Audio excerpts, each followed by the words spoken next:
Hey TikTok. So today was the day. Today was the day, y'all. I went to my post-op appointment today, and I was kind of hoping they was gonna take both of my or all of my drains out, but they didn't.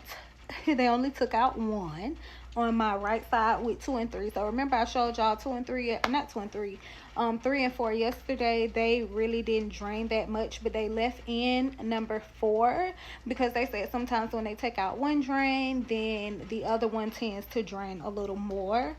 They didn't take out one and two because they said that they were still like doing a little bit more draining. So I wish they would have took one and two because one and two is the one that hurt. Well, three and four hurt it too, but not like one and two. One and two hurt.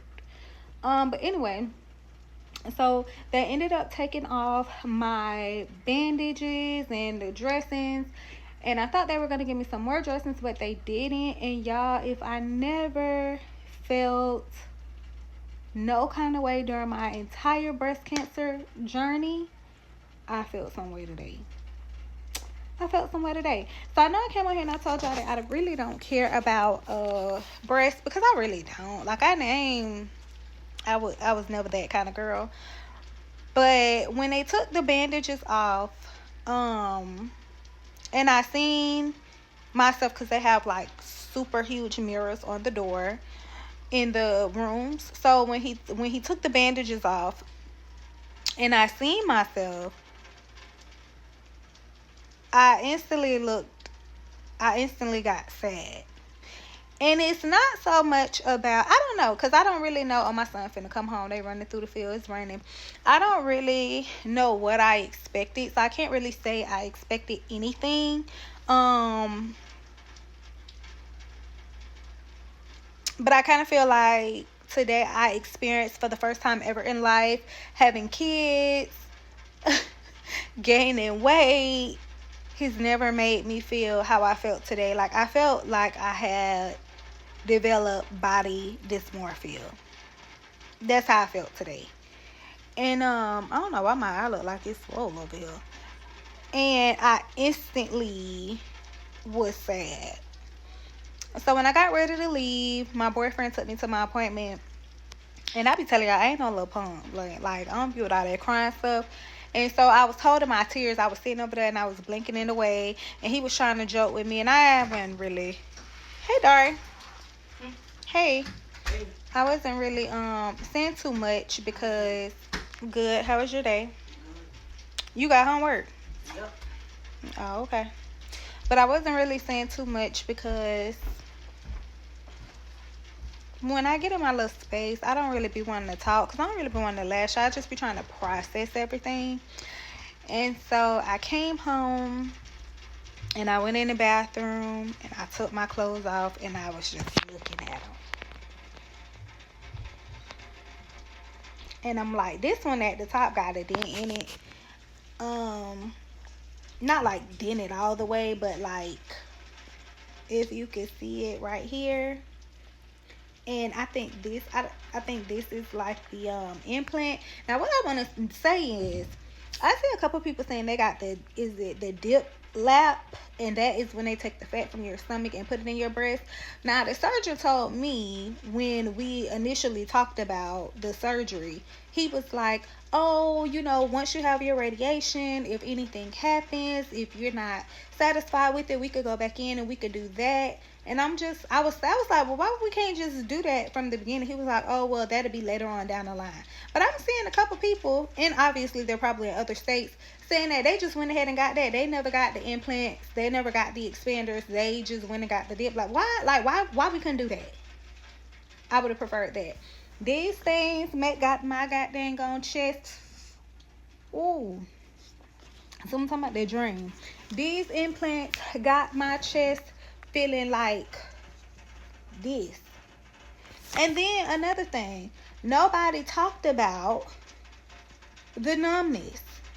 No, like I'm trying to figure out my oncologist, my breast surgeon, and the reconstructive surgeon. Nobody said, Jazz, you're probably going to experience nerve damage. Well, they don't call it nerve damage. They call it just numbness, I guess. Just numbness. This side is numb. I can feel up here. I can feel this. I can't feel this. Well, I guess I can. I don't know. This side be like a hit or miss. This side is where the lymph node was. This, I can't feel that. It's numb. I can feel that a little bit. I can feel here. Once I get here, it's numb.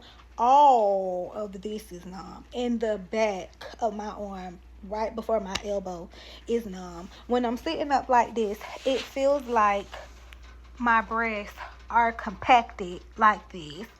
And then I'm trying to sit back like this because it seemed like I could breathe a little easier when I sit back like that. But I'm just uncomfortable because when is it to the people who've had this surgery, even when I put my arm like this, I can't put it all the way like this. It's uncomfortable, so I'm holding it out on both sides. But to the people who have had their breast surgery, their double mastectomy and reconstructive surgery, do these breasts drop in fluff? Because that's what it's called when I was looking it up. Like, do these drop in fluff? Because all this sitting up in my chest is so freaking uncomfortable to me. I don't like the way that they look already. I'm sad. Like, I don't know what I expected, but it's playing mentally in my mind. Like, I keep looking at them. I wasn't able to look at them before because I had the dressing on it, but I keep looking at them. And it's just like, are they going to drop in fluff? Am I going to be comfortable at some point? Like, I can feel the implant all the way across here to here. I can feel it. You can see it too. Like, what's going to happen? Is it going to fill out? Like, this breast was already smaller than this breast before the surgery.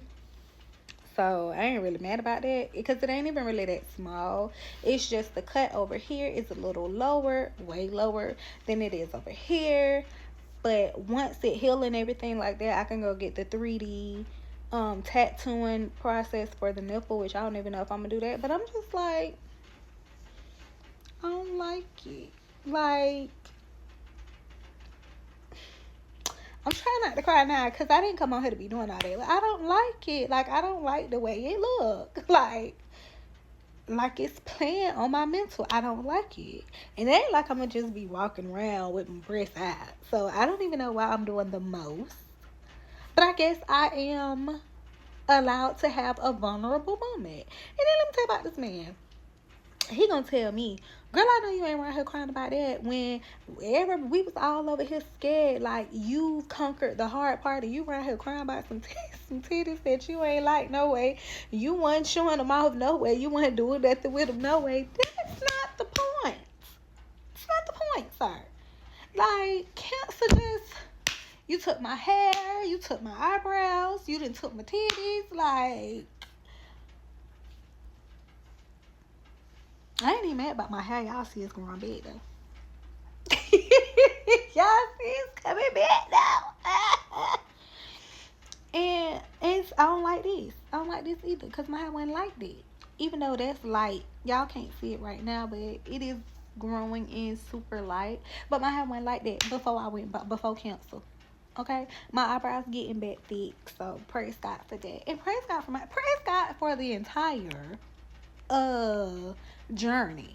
You know what I'm saying? Praise God for the entire journey because I am still here and it is by the grace of God. So he had a point.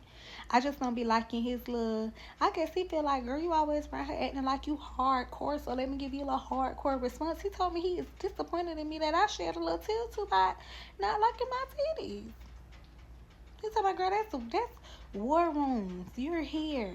And I guess he got a point, but I don't even really think it's about the physical appearance. I think it's more so about my mental. It's playing on my mental. Oh, and I gotta put some ointment on my breast because the skin look like it's bubbling. And she was like, sometimes the skin die around the incision and it starts to fall off, this is too much.